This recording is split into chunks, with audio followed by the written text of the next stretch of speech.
3, 1, 2, 3. I think. Can I see 1 again? Yeah, we're at 1 right now. Okay. Yeah, I feel like I'm at the eye doctor. Oh, yes. There was a Family Guy joke about Stewie banning direct-to-DVD Disney movies, and one of them was Aladdin Part 4, Jafar may need glasses. I actually have one of the Phoropters. Oh. Why do you have that? You have so many ridiculous things. You have stuff from like Los Alamos where they did the original atomic bomb test, and Well, I'm a collector of many curiosities, as you could see. a little too many. Yeah, but it's not like I'm actually offering eye exams. Oh well, I mean, just for the record, everybody, do not go to Coda for any eye requests or eye exams or anything like that. Just for the record, in case somebody misunderstands this. Yeah.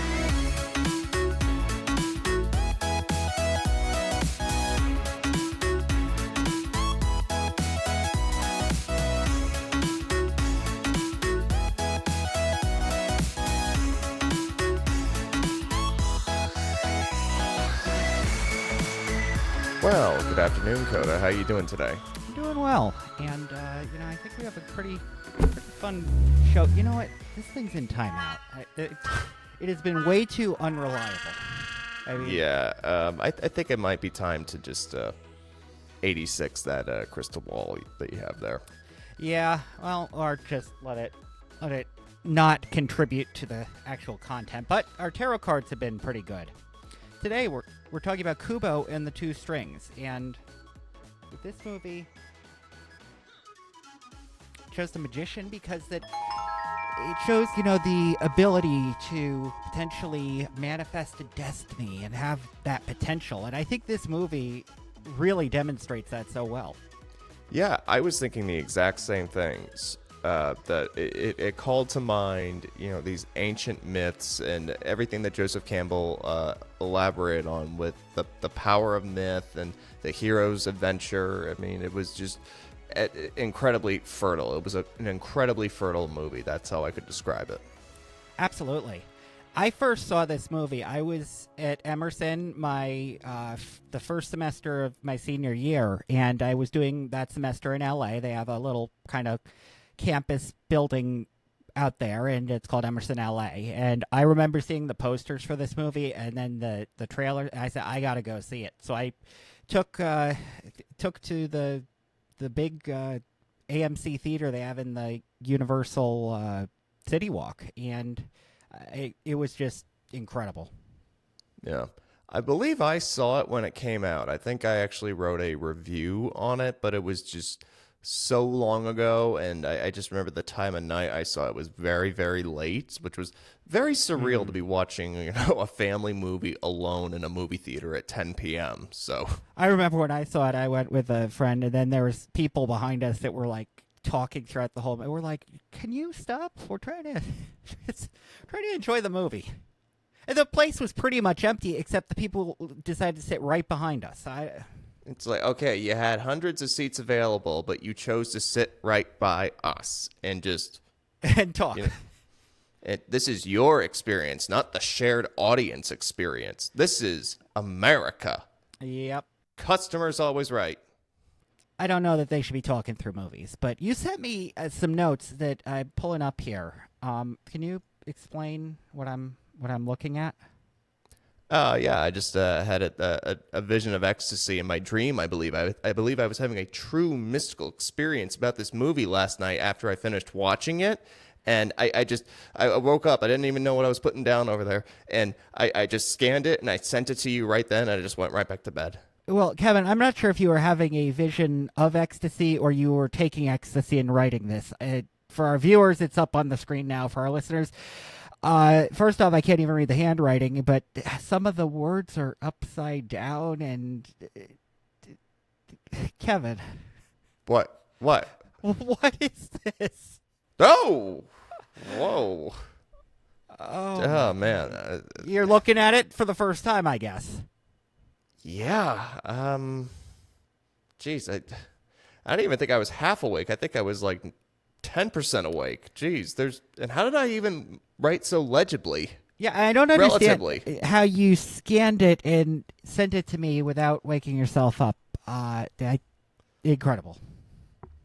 Well, I mean, we can aspire to be mystics, but we cannot be them. Okay, Well, we could try. I think we could get there. We're not there yet, but we're not establishing a monastery or something like that devoted to film, we're not. So, which would be a really interesting idea for starting a communal life together. yeah, it could be interesting. I mean, Jedi has kind of transcended from being a film thing to actually there are temples of Jedi in the world. So I think there are opportunities maybe to have a film based congregation. Yeah. Why not? All right. So obviously we're not going to get anything out of this swill that you put down on paper. So how about you give us your elevator pitch? Okay, so if I am stuck in an elevator with somebody and I had to pitch them Kubo in the Two Strings, not any other movie, Kubo in the Two Strings, I would say that I love the animation. That is the first thing that's going to catch your eye. It seems like a combination of traditional claymation, like think of old movies like Jason and the Argonauts, and blending it with 3D animation like you would see in Pixar and stuff like that. So it's just it's the imagery that also goes back to the Japanese feudal societies back then, and above all, the story. The story reminds me of all these classic myths that we were all taught in school, like the legends that are eternal and always relatable in every era in history. Yeah, it's really an interesting way of doing it. They do, obviously, the characters are very lifelike and expressive, but then you have these little origami pieces that come to life and act out these different things. And it's kind of the visual thing you've always wanted to probably see, but nobody's ever went and done it, and here it is. It's magic, but it's the magic that has to be performed by music, by whatever the instrument is that he uses. Like he sings it to life, kind of like the imagery I think of is like Homer, like with the Not bard. Simpson. No, not Homer J. Simpson. By the way, do you know what the J stands for? I don't. J-A-Y. Oh, okay. Homer so, J. Simpson. Either way, it's J. Yeah. No, Homer, the Greek philosopher? Poet, bard, liar. So I mean, that was what it would. He did the Iliad and the Odyssey, and that's how it was. It would be sung to everybody. Wow, I didn't realize that was how that was performed. I mean, I guess a lot of things theatrically worked very differently back then, and yeah, you would have different. I mean, because they weren't necessarily going to print it on a mass scale on a printing press because they didn't. They didn't even have paper at that point. Yeah, so how are you going to tell the stories? That's interesting to learn. Well, I'm happy to bring it up because it's another incentive for you to complete the Odyssey before Christopher Nolan's adaptation gets out there. I still want you to do the voiceover, and we put it out as a audio series, but we got to find a translation that works, that's in the public domain. Yeah, I mean, unfortunately, the legal matter is that it has to be 100 years. So whatever the standard vocabulary that was used in 1925 really isn't going to sound natural to us in this day and age. All right, so back to Kubo. Let's give a little overview. Spoilers are to be expected. So the plot is that a young boy named Kubo embarks on a quest to find 3 pieces of magic armor to defeat his grandfather, the evil Moon King, with the help of a beetle warrior and a living charm monkey along the way. Its initial premiere was at the Melbourne International Film Festival on August 13th, 2016, and its theatrical U.S. release was August 19th. And the budget was $60 million, and the overall box office was $77 million worldwide, $48 million coming from North America. Yeah, not a huge ROI, but these stop motion films do get expensive because it takes a long time to make. They at least got my money, Well, yeah, they got mine too. and I'd say it was totally worth it. Okay, so let's talk about the voice cast, Kevin.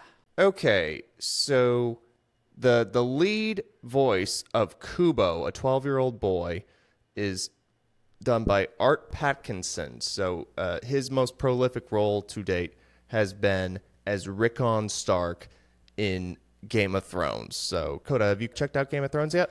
I haven't really seen too much of it. It's I have enough trouble with names, and it's just too many characters for me to really wrap my head around. Oh, well, then it'll just be easy for me to say this right over here. He's one of the Stark boys that dies. All right, well, we're not talking about Game of Thrones. And it's not 10 years ago when if you shared a spoiler with somebody, they were ready to crucify you. Yeah, many years ago, that was a death sentence. Mm-hmm. Then we have the Charm Monkey being voiced by Charlize Theron. And then we also have the Beetle being voiced by Matthew McConaughey.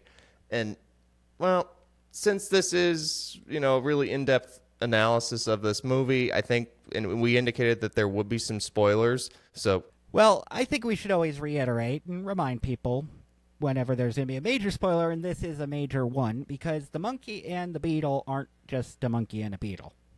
Turns out they are Kubo's parents. His mother, who was a goddess that was ordered to kill Hanzo, the samurai, and a mere human mortal, and they fell in love and had a child together, being Kubo. And yeah, it's kind of a bit of a Star Wars paradigm. Yeah, and ultimately, Kubo's grandfather, who is played by Ralph Fiennes, is the Moon King god. And I mean, Ralph Fiennes, his ability to deliver these bone-chilling performances. I mean, just think, Lord Voldemort. We are not supposed to say his name, Coda. What have you done? Well, we're also not supposed to talk about somebody else with that series. Looking at you, JKR. Yeah, here's a little bit of advice I'd like to give her. My father gave this advice to me plenty of times growing up, which was, when you find yourself in a hole, quit digging. Yeah, I could see that advice being very good for her. But on a less LGBT discriminatory note, we have also in the cast George Takei. Mm-hmm. The iconic George Takei. However, despite this amazing cast that we have here, there was a little bit of backlash because there wasn't a, predominantly Japanese cast leading. I mean, George Takei is, he's a side supporting character. It wasn't like he was Hanzo or anything like that. I mean, we see him a couple times. He does his "oh my," but yeah, I could see that being also valid backlash. Yes. So why don't we move on to the director, Travis Knight? And so here's what's very interesting about him. He is the son of Nike's co-founder, Phil Knight. Oh, wow. I was sharing these details with you earlier, and it certainly looks like, based on, he has this pedigree because his father was so influential. Is it safe to call him a Nepo baby? I mean, technically, I guess.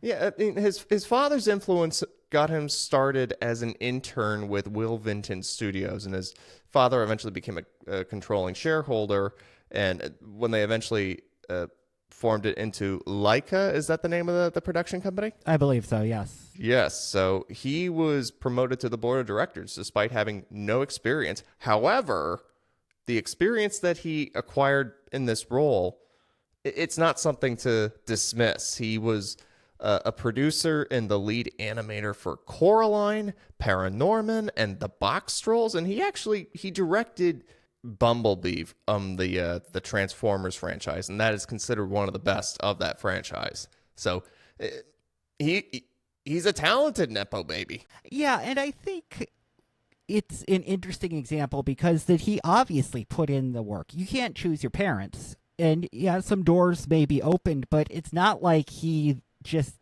didn't do anything and didn't provide anything. I mean, it's good for him.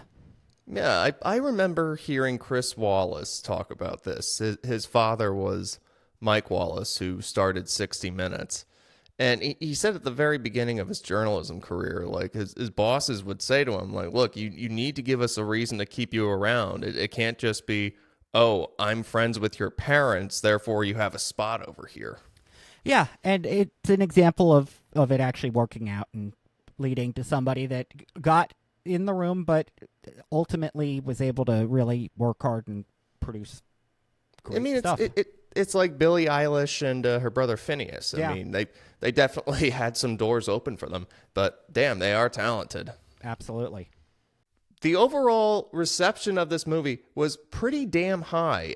You go on Rotten Tomatoes, it has a 97% fresh rating, and there was this one review that I found that really stuck with me from the Washington Post by Michael O'Sullivan, describing it as both extraordinarily original and extraordinarily complex, even for a grown-up movie masquerading as a kiddie movie, which it kind of is. I mean, like one detail that I thought about was, oh, well, I got nieces and nephews and cousins' kids and everything, so I'm looking forward to the opportunity to show it to them. Absolutely. Really, anybody of any age can get something out of this movie. And it's just the entire film, beautiful. But then even the end credits, it's this. They have Regina Spektor doing a cover of While My Guitar Gently Weeps. And it's a great cover. And then they have this whole animated sequence that is memorable to me as the rest of the movie. I mean, I think that was also very creative because it's a way to get everybody to stay for the credits and to see everybody who was involved, because we all have that mentality. I had it yesterday when I went to go see Mickey 17. As soon as the credits rolled, I just got up and walked out. Like, I didn't really care. But maybe this is kind of like the Marvel movies, how they would entice everyone to stick around with not just these great songs and, animation for the credits, designing right over there, but there would be previews for the next movie within the credits. Yeah, and I think it's a way to kind of keep the audience captive and keep them there. Get them to sit through the credits. It's also very interesting because I haven't watched too many of the Marvel movies. I know all the main references, and because I don't live under a rock as much as I would like to these days and age. Well, I mean, at least the arts are a decent escape from some of that. I mean, I think that I'm going to be appreciating Star Wars even more because it's a fantasy franchise, but it's also rooted in, perseverance against depression and yada, yada, yada. Timeless themes. So, speaking of themes, this movie, you had mentioned something that we had talked about before on the podcast. So, when we did The Devil Wears Prada, we talked about the hero's journey and the call to adventure, even evident in Anne Hathaway's character as she gets to rise in the fashion scene. And this movie reminds me of so many ancient mythical storytelling narratives. Yeah, the hero's journey is one of those that you can plug into almost any situation. Even the tarot cards, the major arcana, it's the fool's journey, but it's a very similar thing, and it's themes that go really well with this movie because this movie is a nod to storytelling.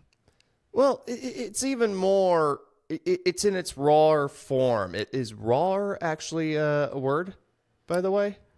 It sounds like you're saying roar. I don't think it is. It's the raw look at it because this is basically a myth because first off, you have magic involved, but there are also these consequences and there's these origins to everything. Like in the beginning of the movie, we discover, who Kubo is and how he's missing an eye because his moon god grandfather, took his eye from him because he was like, I don't want you to see, you are a god. I don't want you to see the world of flesh and blood. I want you to be perfect. So he lives his whole life with just one eye. And, there are all these rules that his mother tells him, saying, do not stay out past dark because then my sisters will come and attack you. And then what happens in the next scene? Well, he does that. So it is as predictable as all those ancient myths as well. Because the one thing we figured out is after all these years, people don't change. Exactly. And talking a bit more about the story in this one, the concept of a MacGuffin we've talked about before, I believe with Indiana Jones. Probably. I haven't listened to that episode in forever.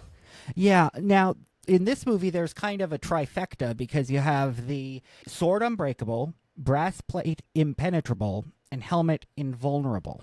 Yes. So to fill everybody in on this, Kubo needs to find these 3 pieces of magic armor in order that he may face off against his grandfather.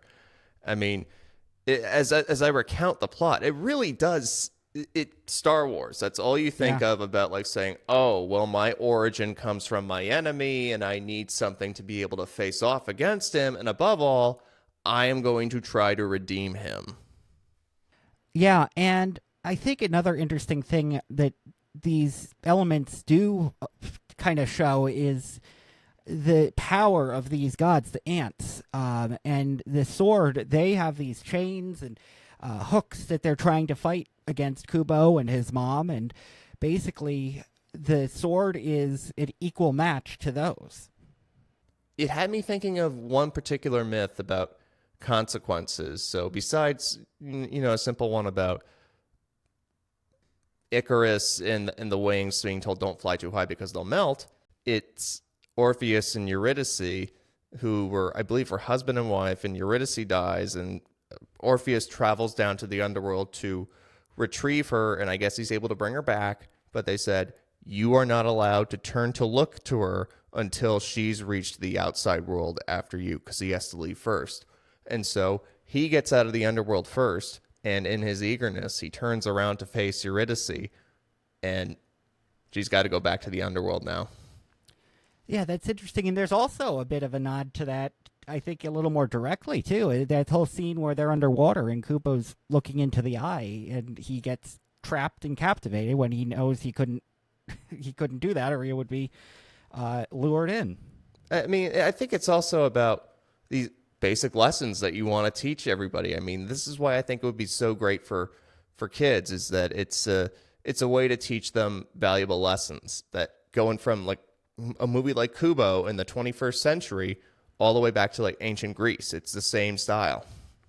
Yeah, and I think for also the adults, they may have some nostalgia for some of these stories, and then seeing it told in this more fun narrative way, it all in one package, I think, is pretty awesome.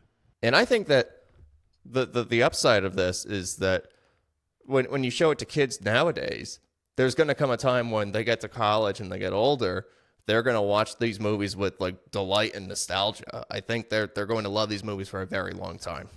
Yeah, earlier you, I think, used the term fertile ground for nostalgia. Mm-hmm. I think that's the best way to describe it. Absolutely. And with this movie, we've been talking a little about the animation, but really that is, I think, the main event in this film. And it's an interesting kind of hybrid that they used, because it's a stop-motion animated film, and you see all the characters. They are being posed, and it's frame by frame. They have to do that. But to do the faces, they actually animated them and then 3D printed them out, and they would take the face off and put on the next face to give these hyper-expressive details to these characters. It's a lot of work, stop motion animation. I mean, one of my favorite jokes in Parks and Rec is that when Ben's on sabbatical or whatever, he's taking time off from work and he's tries to make an animated movie and it's only 5 seconds, and he just realizes, like, it finally hits him, like, I've wasted all this time and I've gone crazy. Yeah, they have REM's Stand come on, and half of it is just the title sequence that's just something that you would have put in Windows Movie Maker, and then it's just literally a guy stands up off the bed. It's I mean, it's a great Did you ever example. watch the Wallace and Gromit movies? Not too much of them. I'd seen some of kind of their interstitial stuff that they throw in on the Nickelodeon channel. Yeah, I remember that the very first one is A Grand Day Out, where Wallace and Gromit build a rocket and they go to the moon, which is made of cheese, so they can enjoy more cheese and crackers. I believe they said that one took them like a lifetime to finish. That was like their very first one they did.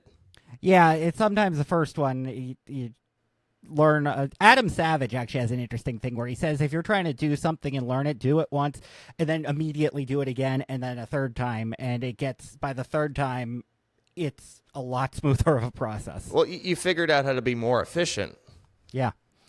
And also with the animation on this one thing that is the bane of any stop motion animator's existence is hair and details in cloth. And usually the way to deal with it is just don't make the hair be able to move. Basically, you just have it looks like the hair on like a Playmobil character or a Lego minifigure.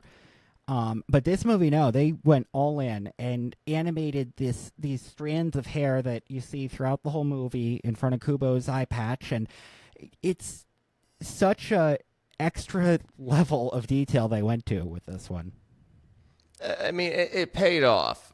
I mean, another one that was a little less of kind of the details. It was the giant skeleton that's in there. It was a 16-foot thing. You see people in the behind the scenes shots working around it, and it's massive. But like I said, it's worth it. And the origami too. Like Yeah. That's something that you'd think like, oh, that'd be so fun. I mean, you could see some where you could kind of move the tail and the head moves a little, but it's not like it's just floating around folding itself. It was so cool to see that in this setting. There's one aspect of I'm thinking this up right now. I think that's good for us to include it. But when it came to the origami, there were also character tropes in there. So the living samurai, the origami samurai character really does have this trope of like, I don't know if trope is the right word, but of being some supernatural force that is guiding him on his call to adventure. Because you also have that with the mentor being, the charm monkey, his mother, and the comic relief of his father as well. Yeah, I mean, it's an element right out of the hero's journey. It's that supernatural aid. Mm-hmm. And the other interesting thing, kind of talking about themes that you had mentioned earlier, is this ending. Yes, so spoiler alert again. The ending involves Kubo redeeming his grandfather, not conquering his grandfather, but redeeming it with the power of music and love, as cheesy as it may sound. And his memory is wiped, and he's trying to remember who am I, what am I. But everybody in the village says, "Oh, you were a beloved member of our community. Like you were such a good guy and everything," even though he was a tyrannical god who just hated humanity and was willing to crush them.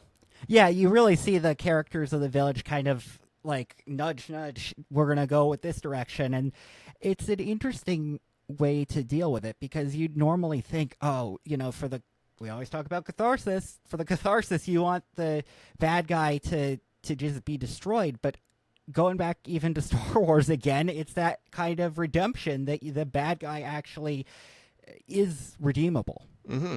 But there's also the method by which they did it. So, I mean, obviously he's got a fresh, clean slate with his memory. So he doesn't seem inclined to be, this confrontational and destructive guy. So I guess that's the other debate you would have is, are you more naturally inclined to it or were you nurtured towards it? So we have that debate in and of itself.